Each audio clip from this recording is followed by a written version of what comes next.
Hello, and welcome to the Artist Pivot Podcast. On this episode, I got to chat with performer Imari Hardon, also known as the Thespian Therapist, for a candid and heartfelt conversation. Imari shares her journey of balancing a career in both the performing arts and mental health, diving deep into the lessons learned from unexpected pivots, personal growth, and the realities behind following your passions. We explored how artists can reclaim the main character energy in their lives, why breaks fuel creativity, and how genuine connections unlock unexpected opportunities. This episode is full of real talk about what it means to be an artist navigating life's twists and turns, and how practicing self-care, leaning into the power of community, and embracing the messy days along with the joyful ones is how you adapt and thrive in this industry. Imari and I talk about redefining success, honoring your artistry, and learning how sometimes the best pivots in life happen when you simply allow yourself to just be. My 3 takeaways from this episode are that your self-worth is not dependent on your career, pivots are natural and necessary, and that joy and rest are essential tools. Whether you're a creative navigating career changes or simply seeking a dose of inspiration, this conversation highlights the importance of curiosity, self-compassion, and staying true to your unique path. All right, let's dive in. Hi, my name is Imari Hardon. I'm the Thespian Therapist, and I'm on the Artist Pivot Podcast.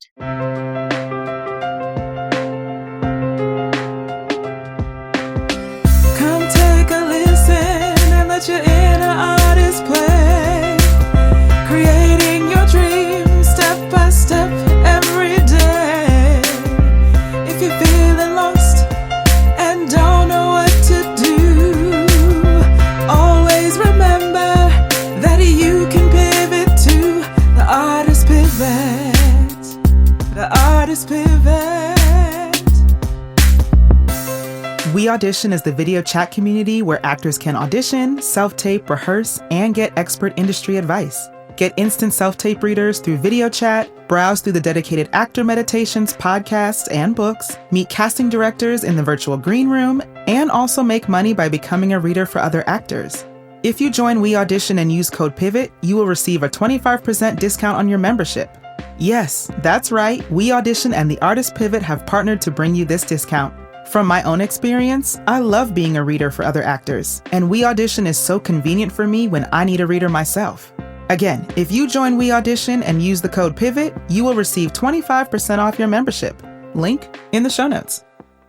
All right, y'all. So I am so excited to say that joining me is Imari Hardon, the Thespian Therapist, on the podcast. How you doing today? I'm doing good. I sat outside with my cats earlier today. So okay. I love that. A little nature with your cats. A little nature with my cats. Yeah. I'm here for that. I'm so here for that. So I want to start with my 2 favorite questions that I liked. And I actually might add a third because I've been asking this to people like lately in my life. So the first one, have you had enough water today? Like, how are your hydration levels? Oh, there's the bottle. I'm screwing this up there. And drinking the water. Yes, ma'am. Yep. I have this app called Finch. Okay.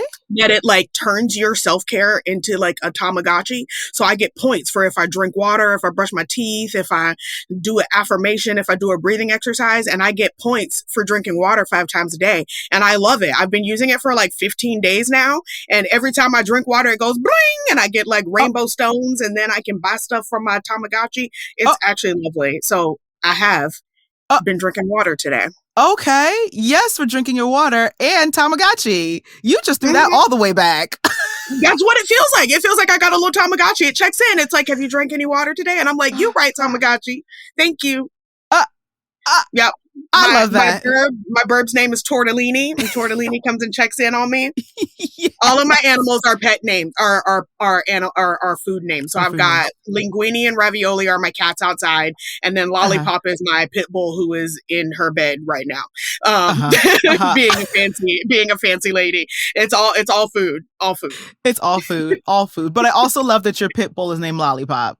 Yes. That brings me joy.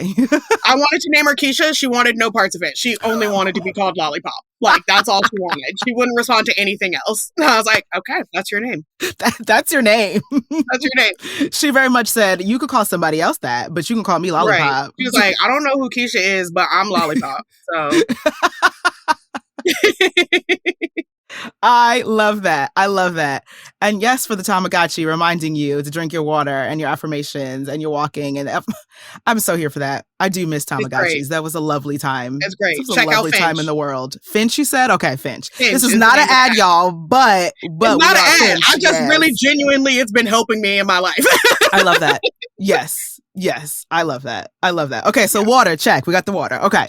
So if I were to text you right now and say, Imari, how you doing? How you feeling? How's your day going? But you could only respond in emojis only. What would you text me? Okay. I would send you first the mermaid app, the mermaid emoji, because I just got my hair done, so I'm come on, feeling nice I love it. Feeling nice and mermaid. And then I might send you the melting emoji because it is pretty hot outside. And then I would send you like the the little cute smiley face with the little blush, face with the little hands with the little blush. Oh, I love that. Thank you for that imaginary text. Yes, you're welcome. Thank you for asking. You're welcome. Yes. And okay, this is my third question, a new one. What is bringing you joy? Like recently, what has been bringing you joy? Honestly, sitting outside with my cats has brought me a lot of joy. It's like the perfect temperature right now where I can sit outside for like 20 minutes and they both just come sit on my lap and purr and then they go chase chipmunks or whatever. But I do with my best friend, Teresa, who lives in Pennsylvania, and I'm in Atlanta right now. We text each other TV time, and then we like pick a TV show and press play at the same time, and we text each other while we watch the show. And we just started watching The Summer I Turned Pretty, and it's a vibe. I love that. I love that so much. Yeah. Yes. TV time with Teresa is, and my boyfriend knows. He comes in the room and he'd be like, it's TV time. He's like, my bad. Go ahead. Enjoy TV time. And yes, for the boyfriend understanding. He understands. Self-care, you know? I don't know what is going on. I have this eye condition and it's watering a lot right now. So if you see me, I'm not crying, I promise. It's just my eyes are watering extra today. So that's fine. And even if you were crying, I'd be like, let it out. You know? Let it out. Crying, tears have endorphins in them. They're really good for you. Okay, let it out, sis. But yes, heard and acknowledged. Eyes, stop watering, okay? Stop. I know, right? Yeah. Come on now, we're trying to be cute. We're trying to be cute. Right, we're trying to be cute. Yes. But I love that. Oh, come on, TV time with your best friend. Oh, I love that. And like points to your boyfriend for understanding. Yes. Yeah. He's a good dude. Yes. Oh, I love that. So like, thank you for answering my random questions. Of course. Thank you for asking. Of course. So we're going to get into your journey, right? About being an actress and then, you know, getting your degree in mental health and then, you know, how you created the Thespian Therapist, which I'm very excited about. However, I kind of want to deep dive like right at the beginning of this. Sure. So you wrote something that like I read it in your intake and I was like, oh my God, like if she's not talking to me, like, and it was when you said like, I asked you the question of like, what's one of your biggest life lessons that you're like using right now or had to use to pivot yourself to new endeavors, right? And you said the biggest thing is that, wait, no, y'all, I'm reading the wrong question. Hold on. I actually do like that one, that every day doesn't have to feel like idyllic, which we actually will get to that as well, because like every day doesn't have to be perfect. But that's not the one I wanted to start with. The one I wanted to start with is the one where you were talking about like your desire to be an ingenue and like where that came from and that what that was rooted in, right? And realizing that it's like trauma and socialization is why you were like, oh, I think that's why I wanted to be an ingenue, right? Because my whole musical theater career, I'm like, no, I'm a leading lady. Like, I'm a leading lady. Why don't you see me? I'm right here. Why don't you see me? Why don't you see me? So like, I guess my question around that is like, how did you discover and continue to unpack or like be like, wait, that's where this is coming from? Sure. I guess we'll start with, so I booked the national tour of Aladdin shortly after Avenue Q closed, and then herniated 2 discs. And so I rehearsed for 3 weeks, and then Disney was like, bye. So I had, and then COVID happened. So I had like a period of time where I was just sitting looking at, I was dealing with the heartbreak and the embarrassment of getting fired. I was like, what is my career going to do now? Broadway had shut down. So it wasn't even like, let me get together for 3 more months and then get back, because the industry had shut down. So I really had some time to like sit with myself. And I had fortunately already gotten into grad school. So I was doing some work, and there's this really incredible field of therapy called psychodrama, which is a form of drama therapy that I do, and or that I'm trained in, that I really love, that uses role play and creativity and improv and spontaneity to kind of like help you reimagine certain experiences. And I got really metaphorical with it, because I had realized that I didn't want to get back to auditioning. I didn't want to be, I was like kind of fine chilling in Atlanta, which, long story short, now I actually am here in Atlanta and I love it. But I was like with my family during the pandemic, like, I don't think I want to go back to New York. I'm too butthurt. And what I ended up doing was we all got to do our own psychodrama. And so in my psychodrama, I decided that I wanted to do a conversation with Broadway, and I wanted my spark back. And I realized that I had been putting all of this pressure on Broadway to make me feel seen. Girl. That isn't actually what Broadway was offering. I was like, Broadway is an industry and a business, and it isn't here to make me feel like I'm the Disney princess that I didn't get to be because boys didn't like me in middle school. Like, I was like, that's not really what was. I was asking Broadway to do that for me, because that is how when I was younger, that's how I got in touch with my feelings. I was the queen of like singing like sad Jonathan Reed Galt, Scott Allen song about why can't nobody see me and if only people knew and blah, blah, blah. And I was like, oh, I actually feel like that in my real everyday life. I am, one of the trauma responses is fawn or appease, which is usually how people see it as people pleasing. Yes. And by people pleasing all the time, I was relegating myself to being the side character in my everyday life. And so I was like, okay, in make believe world on Broadway, then I can finally be the main character. Then I realized, no, I just need to be the main character in my own life. And then whatever show or role is right for me will show up. But I don't need to necessarily have every role that I do or every show that I do be an extension of my own inner life. That's actually not what Broadway is for. And I think part of what happens is a lot of people find themselves in like theater world at like theater camp or at school or whatever. And so they learn to communicate with themselves that way. And that is also what I had done, that then we grow up and we're like, okay, great. And then I'm going to do this for the rest of my life. And it's going to continue to speak for me. And that's not Broadway's job.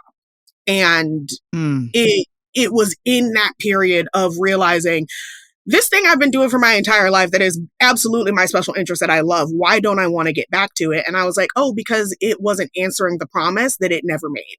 I asking it to do that for me. I was asking it to make me feel like a princess when I don't need permission to be a princess. I can just be a princess. Just wake up and be one. You are, because you are one. Do it. Yes. Yeah. Yes. Yeah.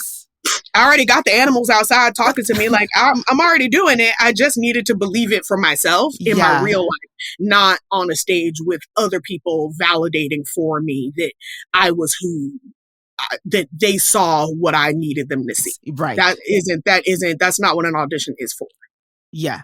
Yeah. Oh, my God. For those of you who aren't watching on I put the video on the Patreon. So everybody who's hearing this, right?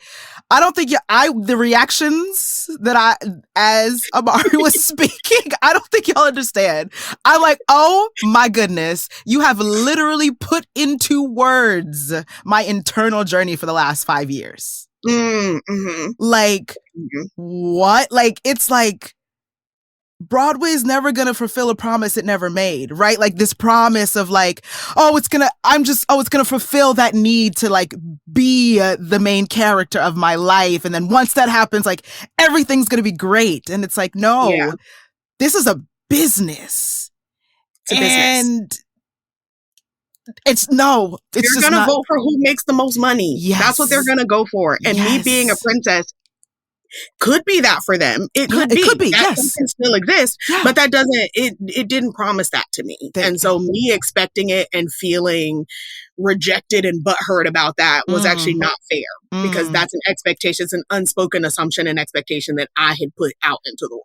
Right. And even thinking about Broadway as a person, right? Like you put that expectation on that person and they never made that promise to you, right? Like you're projecting that onto them. And then, you get hurt when things don't happen or don't go your way. I gotta tell you how many times I cried over callback. Like I got to final producer callbacks. And then they pick somebody else who has, quote unquote, a bigger name or could pull some more money, right? But you're just like, yeah, because it's a business, Ayana. Yeah. And sometimes it's about who fits in the costume. Sometimes it's about who babysat for Tina Fey.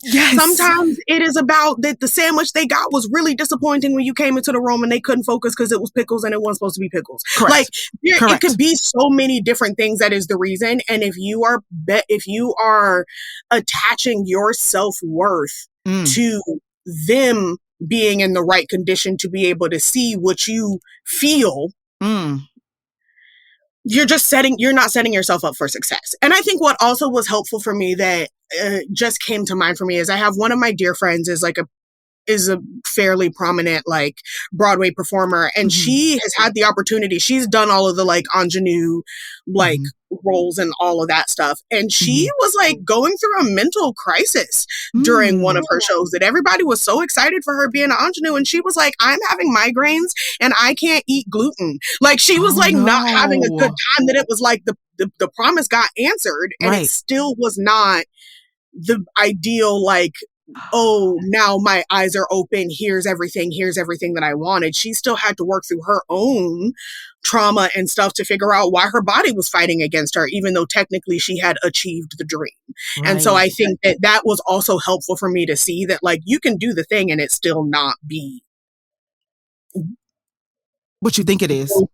Rose-colored glasses. Like I think it's not going to always be that. Right. Correct. Yes. And same thing, like having friends on Broadway now and talking to them and going, oh, it's not what you think it is. Like I've had one friend distinctly say, girl, Broadway is ghetto. And I was like, what? She's like, girl, that thing is ghetto. Wait, for real? And then to hear what happened, I'm like, oh, you kind of right. Like what? Yeah. And you're like, oh, okay. But thank you. Like, thank you for your transparency and honesty. And like, you literally have put into words, like my thought process, healing process, like over the last couple of years, because I was that kid who done theater, girl, my whole life. And that's what I was going to do. I was going to be on Broadway. I was going to be a star and just like that's what I was going to do. I'll show them. Show who, baby? Show who? Who? Yeah. Who you showing? Yourself? Because you do that every day. Right. Yeah, you have to. Yeah. It's actually one of the things I do now on my, bringing it back, my Finch app, is to practice my craft. That I need to do it at least once a day. That even regardless, because it's for me. Yes. That if it's just me singing a song right now, I'm perfecting the K-pop Demon Hunters soundtrack because that's, whatever. But I think because it brings it back to, this is for me. I'm doing this because I love it, not because, sure, that's going to be helpful in auditions and shows and whatever I do after that. But also, it's just nice to sing I'm here in the shower. Girl. Okay. It's just nice. It's just nice. Yeah. You right. You are so very right. You're so very right. And like, yeah. So I'm going to pivot using that intentionally, to your Because I have found over these last couple of years, which here's the thing, my editor actually had to remind me, like, happy anniversary. It's been 5 years. I was like, wait, of the podcast? Congratulations. Thank you. Thank you. Oh, I was like, wait, what? I was like, Kieran, oh my God, thank you. Because I definitely forgot. And so, like, over these past 5 years, which is, it's also been 7 seasons, because a couple of years I divided it into 2 or 3 seasons. Okay. I have just, like, in listening to other artists, which I really, like, appreciate hearing other people's stories, like, understanding that the pivot never stops, right? And being okay with that, right? Like, you're just gonna have to keep pivoting because that's life, right? So I guess my question to you would be, where did your, like, journey start per se, right? Like, and then what was those like monumental pivots that you either saw coming or didn't see coming, or like, yeah, I guess, but I don't really want to. But then life was kind of like, well, girl, you going in this direction anyway, so you better get on the train. Yeah. Ooh. Well, definitely. So I was working in restaurants when I moved to New York. I, bright-eyed, bushy-tailed, ready to, I was like, I'm going to take on the world, girl. And take on the world. I'm going to babysit and bartend and do all the things. And I was doing that for a while. And I actually, so the first pivot is a positive pivot, is it was like my very first audition. In New York City was for After Midnight, Almost Midnight. I forget which one it's called. After Midnight, because I did that show. After Midnight. And it was for, that was such a good show. It was a swing track. And so they had sent me like 8 songs that I had to learn in like 3 days. And I had just got to the city. And I had my little Casio keyboard, but I wasn't about to learn these standards like just out of nowhere. And so I reached out to my network to see who had a vocal coach that could teach me these songs. And the person that was available that could see me, his name is Paul Lincoln. And when I tell you he's my fairy godmother, that I still work with him. Even we do virtual now that I'm in Atlanta, but Paul liked me enough and liked how I approached working in voice lessons that I literally got a call from him one day being like, my friends are casting a show. I told them you're coming, go. And I was like, oh, okay. And I booked that show. It was because of Winn-Dixie, that Nell Benjamin and Duncan Sheik did the thing for, which is important because John Tartaglia directed because of Winn-Dixie. That is something I wouldn't have auditioned for. It wasn't on the things, like I didn't know to go to the open call for it or anything. And also the character that I booked is usually white. So they weren't like, it wasn't on my radar at all, but I just went into the audition. John Tartaglia loved me. I booked it and then he liked working with me. So then I got back to the city and was working restaurants and whatever and got a call from him being like, we need a new swing in Avenue Q. It's time. And I was like, oh, okay. So, I mean, I still like had to audition and do the things, but the first part of the pivot journey was just like me being who I was, me being a friendly, professional, nice person to be around was doing my career for me, not Showcase, not my agents, it was literally just my connections were helping me book that way. And then I think that I had planned on like, do a show here, do a show here, do a show, do a show, do a show. I was in Avenue Q for 5 years. So I sat in the same show for 5 years, which was amazing. Yes. But I also got very comfortable with having, I don't know, like a 401k and benefits. Hello.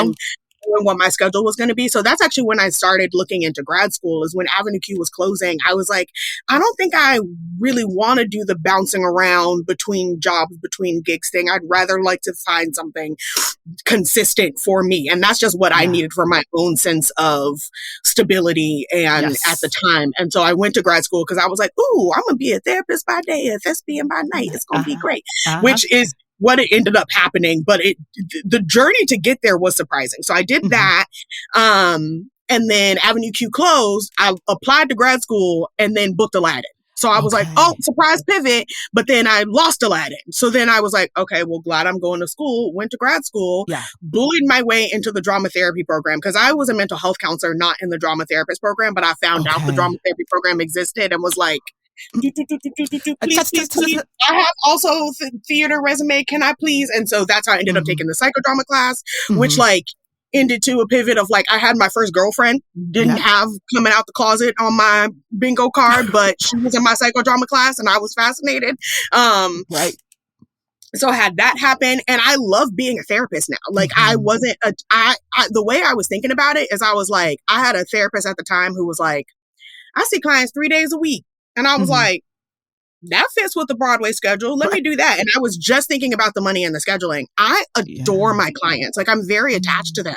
I care about them. I care about their well-being. I care about what they're doing. So it's also knowing like, okay, I can't do this show right now because this, and this, they're going through a divorce. They coming out the closet. Their mama just died. Like figuring out. So that pivot of like prioritizing my therapy life was also part of it, that I was still in the middle of my like therapy internship type situation and I didn't have time to audition for anything. And one of my friends from school called me and was like, I have a show for you. We'll work around your schedule. And so that is what got me back into performing was that. And I think that that's actually, now that I'm saying it in that order, I'm like, oh, so many of my pivots, both positive and negative, have been surprises, but have also been not networking in the sense of like me, everybody's a business connection, but just from like being somebody that people want to be around and being nice to work with is that is where it's like every time I have stepped away, I've been requested to come back and perform in some way, shape or form. So it's kind of cool to know that like performing is always going to be there, even if I take a step back for, I don't know, a pandemic or a back injury or grad school or whatever the thing is that like, we love art. Like if you think about even the caveman was drawing pictures, like we been sitting around the fire telling stories. We love art. Art's always going to be there for us to come back to. And so I think that's something that has been really important and really important part of my journey to know that like, it is okay for me to breathe. And then I can come back and figure it out in a way that works for me. Like I even like, I'm not sure if it's going to come out because it's very low budget, but I did my first feature film this year. Yes, congratulations. Actors Access and was like, I think I went to school with her. And I did. I went to school with her. And then here's another audition. And I think that's also part of it, though, that people, or I think is really important to me, is that each pivot that, yes, it has come from somebody that I have worked with in some capacity, but I still had to audition. Like I still had to, which is why that practicing my craft every day is so important, to just make sure that me and my instrument are ready to go in the moment, because you don't know when the pivot's coming. Right. You don't. I was like, I didn't see being in a movie, and now I'm excited for #followers if it ever comes out on Now That's TV. It's the name of the platform. But so yeah, I guess I'm just rambling but that's where the pivot has come from, has either been people or life just kind of like came in with a whammy and I had to pick myself back up. And I think that is really, I'm proud of myself for picking myself back up. Yes. I'm proud of you too. I'm just meeting you, but I'm proud of you too. I'm proud of you too. Like I love that. And do you find that that's freeing, right? Like knowing that like my pivots have come from me just being me just being like a genuinely nice human, decent human being, right? Like that people want to work with. So it's bound to come back around. Yes. And I think that's also part of what makes it, going back to the earlier question that we were talking about, is that like, oh, I was a main character in my life. I was just so busy over here trying to cater to other people and make it look a certain way that when I just kind of like sat and chilled, the universe was like, here you go. Waiting on you to sit down. Waiting on me to sit down. Yeah. Right. Yes. No, I understand that. Like, I remember my aunt a couple of years ago just like said something to me. Like I was like doing my makeup in the bathroom, right? Like I put on like a robe. Like I'm like in it when I do my makeup. Like it feels like I'm getting ready for a show, right? I'm just going out to dinner with my girls, but it feels like, and she like passed the bathroom and she was like, you just look like a diva, like getting ready for her show. She's like, I always love like walking past the bathroom when you're getting ready because it's like a thing, right? But I didn't realize that like, no, that's like, I embody that just in my everyday, right? Like I'm not putting that on. That's just what I choose to do. That's just you. That's just me. And I'm like, It's just you taking care of you, which is great. Right. I'm like, yeah. Okay, just be, right? Yeah. Y'all can't see it, but her beat is fierce. Like her makeup is she look fly, y'all. Thank you. I appreciate that. Thank you. I felt like putting makeup on today. Some days you get a cute little tinted moisturizer and some mascara. Sure. And that's okay. That's also okay. And that's also okay. But also being okay with that, right? Like I've actually had to learn to be okay with that. I think, again, that's coming from the perception or the what's the word I'm looking for? The image I wanted to put out. Like I, at one point, was so uncomfortable not wearing makeup. Like I would do a full beat every day. And now it's literally when I feel like it. I'll go work events. Oh, honey, you're getting a tinted moisturizer, a really cute lipstick, and some mascara. You're welcome that I'm here. Yeah. How about that? That part. Yeah. That part.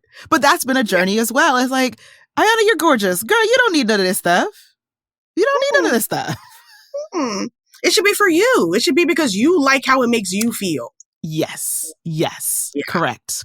Which this is where I'm at now, right? Like, I'm doing it because I like it. Because I felt like doing it today. Right. Yeah. But it's not for anybody else anymore. Right. Which I'm like, oh yeah, I like this. I like this version of me. Yeah. Good. Yes. Yeah. So I have a question about something else you wrote down about, life not being perfect every single day or like idyllic every single day, right? And some days drag and they're rough, and like because we're human beings living on Earth, we're living on a floating rock, being asked to pay for resources that are actually free. That the Earth provides for us. Earth provides for us. So like you can also sit in that, y'all. Like, wait, we're really doing this? We're really paying for the grapes okay. All right. I think that, so Avenue Q was a bit of a fantasy that came true for me. LOL. Yeah. I did that on purpose. And that one, it was just cool and very fulfilling to know that I had done good work enough times that people wanted to call me. So that was cool. Yeah. But also, I had never imagined that I would be able to be Kate Monster. Like when I moved to New York, it was 2013. So we weren't doing the colorblind casting of like Black ladies can be ingenues yet. So I was still, I had my few. I knew I was going to be Ariel and the Little Mermaid at some point. But other than that, I wasn't really trying to go too far. I was Timon, Dorothy, Sarah, like you knew the list. I knew the list of the Black girls, and Kate Monster was not on that list. And so when I was allowed to sing the song, even just for the audition, I was like, oh, Kate Monster wait a second. She would sit right here in my chest. Like that's, so it was amazing to be able to play Kate Monster which is cool about being a swing. Cause like I was in the show because I could play Gary Coleman, but they also needed me to be Kate Monster, and they also needed me to be the Bad Idea Bear. So it depended on which day I was in the show. Which was actually really cool for me to get to play with and be goofy and be silly and like do all of these voices. I learned to puppeteer. I'm a puppeteer now. That's so cool. That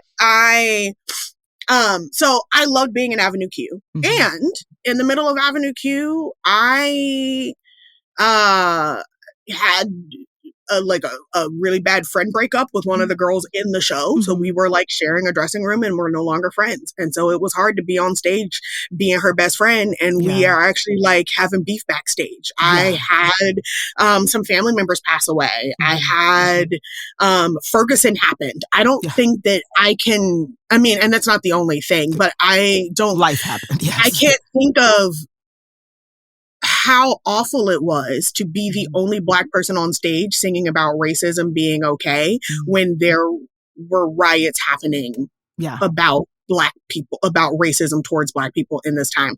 We actually changed, I remember it was my fault. I'm going to take full credit for it. And so I apologize. And also good for me, I guess. I don't know. That I was sitting backstage when Donald Trump announced he was going to run for president.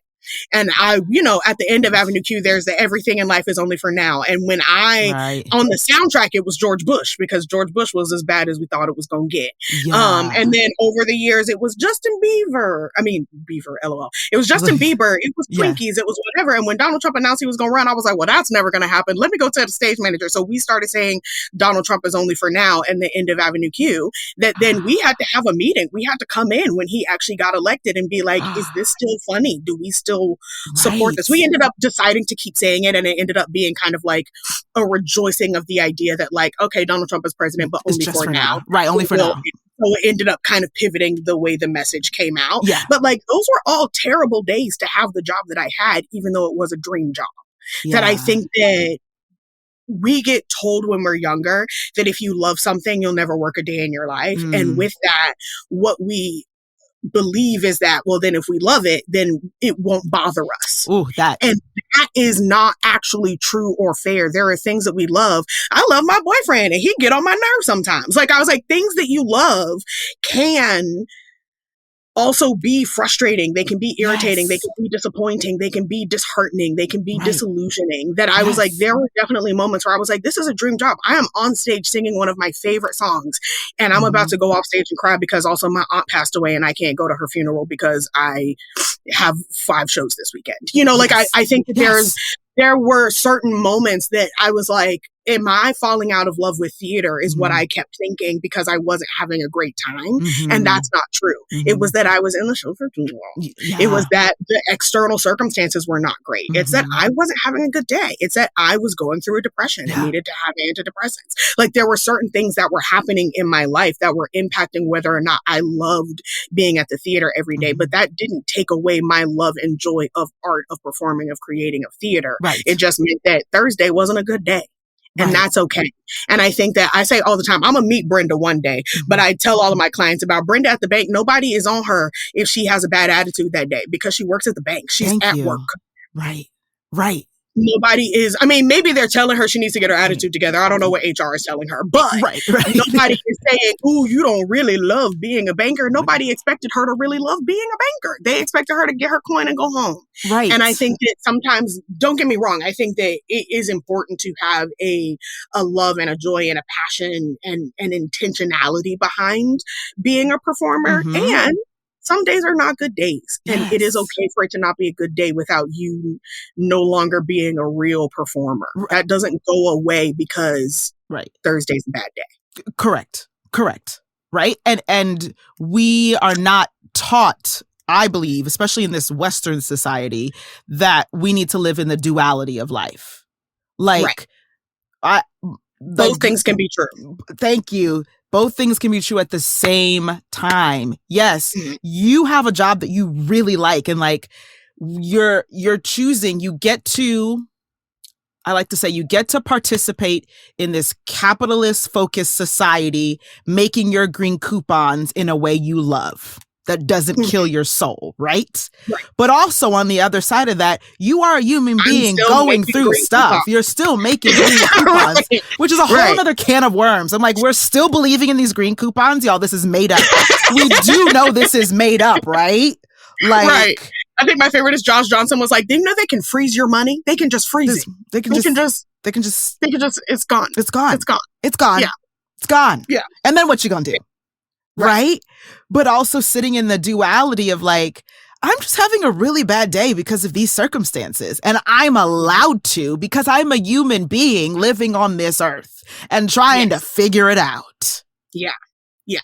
Yes. And there's also certain circumstances where, like, there are people all the time that, for people that don't know, in the union, in the stage actors union, in order to get health insurance, you have to work a certain amount of weeks. Girl. So there are people doing a show that they don't want to do because they need the health insurance week. I've never had insurance through the union. It was nice insurance. I'm not gonna lie. It was nice. It was nice. But I don't have it now, so. So right. Yes. But, like there are certain situations, there are circumstances where it's like, I'm doing somebody a favor. I'm in this show as a favor to somebody. I'm in this show because it's a good stepping stone. I'm in this show because like there are other reasons to perform other than that you love it. And I think that it actually makes it easier for me to enjoy and embrace in the moments that I do love it if I'm not expected to love it every day. Right. Right. I get to have moments of, oh, the audience really liked that joke today. That was kind of nice. Yeah. Or I hit that note today. Okay. Like I get to have those moments because there are ups and downs. If you leave the space for there to be ups and downs, then you get to celebrate the ups and the wins. And, but if you are constantly expected to enjoy all of it, you start to have success amnesia because you're just kind of arbitrarily telling yourself how you should be feeling instead of acknowledging today kind of sucks, but I still get to perform. Right. Is a way easier mindset than, ooh, I must not care if I don't love it on Wednesday. Right. Which is, like you said, it's not true. You're just, you're having a day, and you need to admit that to yourself, right? Like, I'm just having a day, but I'll be back tomorrow, right? Like, right. Here we are. Yeah. Here we are. And acknowledging, naming it to tame it, those moments that aren't so great. Let it go. But if you keep beating yourself up about how you're supposed to feel or how you should do X, Y, and Z, it actually extends the negativity and the negative energy that you're putting towards that thing. But if you name it to tame it, because the other version of that is if you resist it, it will persist. So if you're over here trying to tell yourself, well, I have to do da-da-da-da-da-da-da and I need to do da-da-da-da-da-da-da, then you are just continuing to amplify your own struggle. But if you just say, dang, today was not it. Yeah. And move on, then that day gets to be in the past. Yes. And you open up opportunities for new things to show up. Yes. Correct. That is correct. Yeah. I thank you. I just want to say thank you. Like, thank you for sharing. I would like to know, like, what would be your nugget of wisdom or like your words of advice for other artists, creatives who are, trying to navigate, first of all, like this dumpster fire of just like all of the things that are happening on this earth, right? And in this country. And then their careers, right? Like, I'm telling people, y'all take a break if you need to, right? Like again, all of this is made up. We do know this, right? Yeah. So like, what would be your nugget of wisdom? I will tell my clients, I'll be like, dissociate as a treat. Like, I think that there's so many things happening right now that we are not, if you think about how much society has grown, and especially like in the age of technology, we didn't used to have all of this time. I think it's part of why we're so anxious and depressed is because we have too much time to ourselves. We have too much time on our hands to be paying attention to so much information that we used to just not have access to. Yes. So I think if you need to take a step back from receiving all of the information, for some people that looks like getting off social media. I personally don't watch the news. I get all of my news from Josh Johnson. I think that like whatever, sometimes you just need to go read a romance novel and forget that like things are terrible. It doesn't mean that you don't care and that you're not going to engage and that you're not going to be a part of community. And like, I'm also going to show up. I'm going to donate to certain funds. I'm going to make sure to speak at certain events. I'm going to make sure that who the people I'm surrounding myself with are like-minded individuals who are boosting me up. And also, sometimes you do need to take a breath and sit down. I think that I would not have fallen back in love with theater had I not hurt my back. Yeah. That I was just pushing through, that I was like, well, now I have to show everybody what's next. I hate that question. What's next? We're always asking actors. We are expecting actors all the time. I actually just had to work with one of my clients on drafting a letter to her family because the way that they kept supporting her was that if she wasn't in a show, they'd be like, is it time to give up acting? And she was like, when you have a bad day at work, I don't ask you to stop being a doctor. Just because I am in between shows and I'm frustrated about it, it's just a bad day at work. This is part of the job. Right. And I think that, you know, being able to take that space in between gives you the benefit of being able to like really reflect and meditate and be introspective about what worked for you and what didn't work for you. Maybe you don't want to be in Christmas shows anymore. Maybe you need to be with your family. Right. I don't know. Maybe you don't want to play characters that are like relegated to the sides anymore. And that's fine. You're allowed to decide that. It may mean that aren't performing as much and that you are taking more breaks, but then, okay, maybe you need those breaks. And maybe in between finding those breaks, you find out that you love aerial silks or hula hooping, or like you find something that you can do that's going to be the next thing that you're going to do in your next show. Right. Like I find that everything that I have, so many of the things that I have learned by being a therapist have helped me be a better performer, and things that I learned as a performer helped me be a better therapist. That I think that being able to take space and differentiate your interests and your hobbies and the way that you spend your time helps you to enjoy and appreciate the things that you have more often than if you just are expecting this one thing to be your only source of joy for your whole for forever. Like maybe you need to go to yoga, like take breaths. My fen chop all the time. I get bonus points for doing a breathing exercise. Girl, come on. Okay. So I think that that's really the biggest thing that I would encourage people to do, is to give yourself permission to take a break.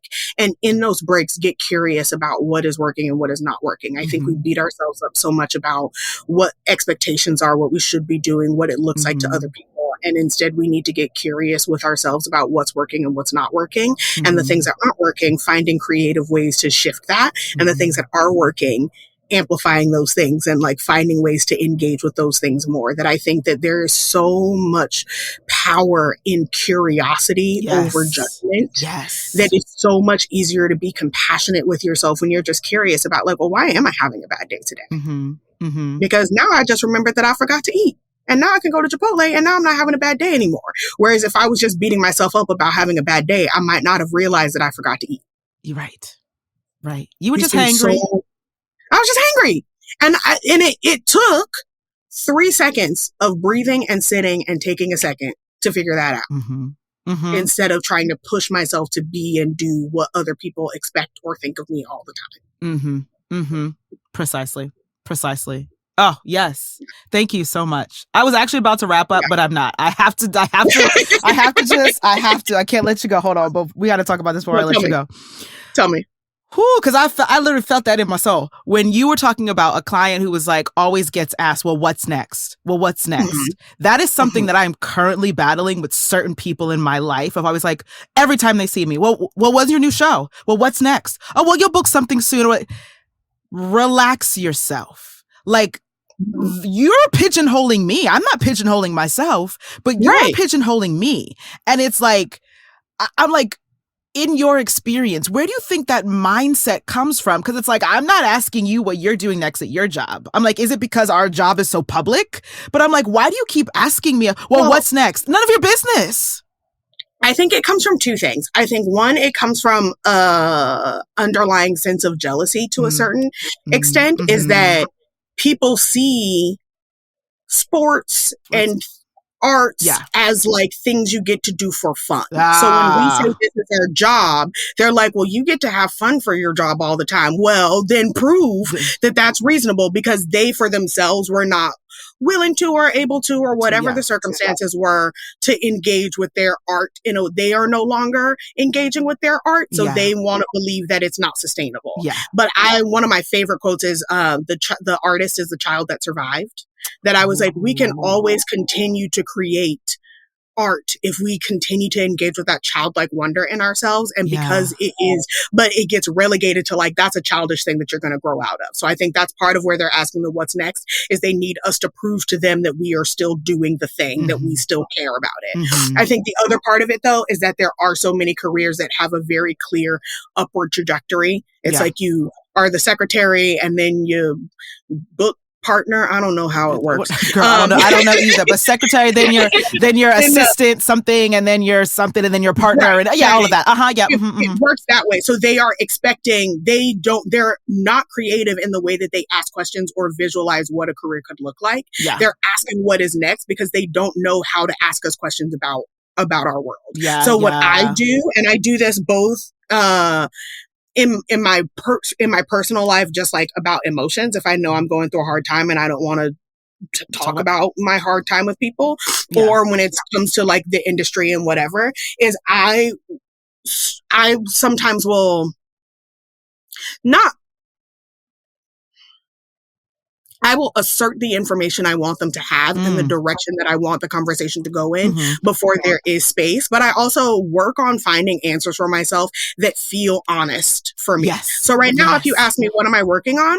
I'm trying to get my feet wet in the TV and film industry, but I'm also getting curious about what kinds of stories I want to tell now that I know I don't need to be an ingenue. And I think that that is still a part of working on my journey without me having to be #booked and blessed. I think that there is being able to say to people like, I'm really enjoying my downtime right now. It's really cool to be able to engage, and I'm really focusing on doing that,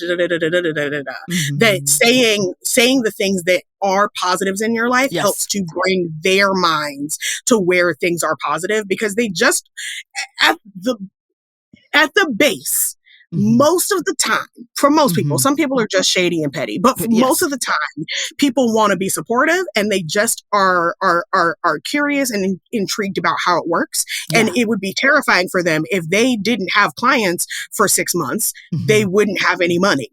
And so for you to not have a job for 6 months, they're like, well, how do you pay for things? And so I think that that's what they want to know. And so I think you say, well, right now I'm really working on doing and this is something I'm excited about, because there can be something that you are excited about without it being your next job. I also love that my friends and I have started asking, like, how is your heart? Like, how is your, like, what is something that is bringing you joy today? What is something that's exciting you? Instead of it being a leading question of, you either have to say, I'm not doing anything right now, or I booked this new thing. Like, that's really, it's a multiple choice question that they're asking. And it's kind of just a little bit lazy on their part. That just ask a more open-ended question. And you can do that also by modeling to people, by you asking open-ended questions, that then they'll be like, oh, I kind of liked how that felt. Let me reciprocate that question. I'm going to start asking this question instead. That I think having the idea of like, I didn't know that was an option. I thought I was just supposed to ask how's work, because most people say how's work and they say, it's work. And so they want us to also say, it's work. And if we're enjoying singing and dancing, they feel like that's not fair. Right. And that's not fair to us, because it is work. Like we mentioned earlier, that like, just because you love doing it and you get joy from it and it is fulfilling doesn't mean that every day is going to be a dream. Precisely. Yeah. Yes. Oh, thank you for breaking that down, because I like completely understand that and feel that. And like, just because I enjoy it doesn't mean it's not work. And like, also, I am a multifaceted human being and artist, so I could be working on multiple things, and I could not perform for years.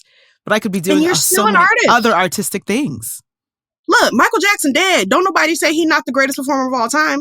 His art doesn't go away because he's not creating anything else. All of the art that you have created so far is still valid. All of the art that you will create in the future is valid. Just because it makes the green coupons doesn't mean it's valid or not valid. What matters is, do you love it? Are you having a good time doing it?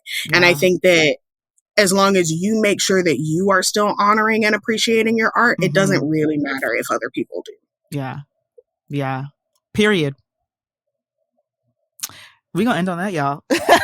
Yes. Imari, thank you so much for joining me. Thank you. Thank you. Yes. So before I let you go, please tell everybody where they can find you out here on the interwebs. Yes. Yeah, I am the Thespian Therapist everywhere. YouTube, Instagram. My website is the Thespian Therapist, which you can use to book me either as a client if you're in New York or New Jersey, or just find out more information about what I'm working on next. Okay, amazing. That will go in the show notes, everybody. So don't worry, it'll be easily clickable. And I must say to you that I acknowledge you, I celebrate you, and I uplift you. Ooh, thank you. You're welcome. Okay. I love that. Thank you. You're welcome. You're so very welcome. Thank you so much for joining me. Of course. Thank you. This show is hosted and produced by me, Ayana Major Bay. Show editor is Kieran Niement. Show theme song lyrics written by Ayana Major Bay and Melissa Victor. Make sure to like, subscribe, and share this show with your friends.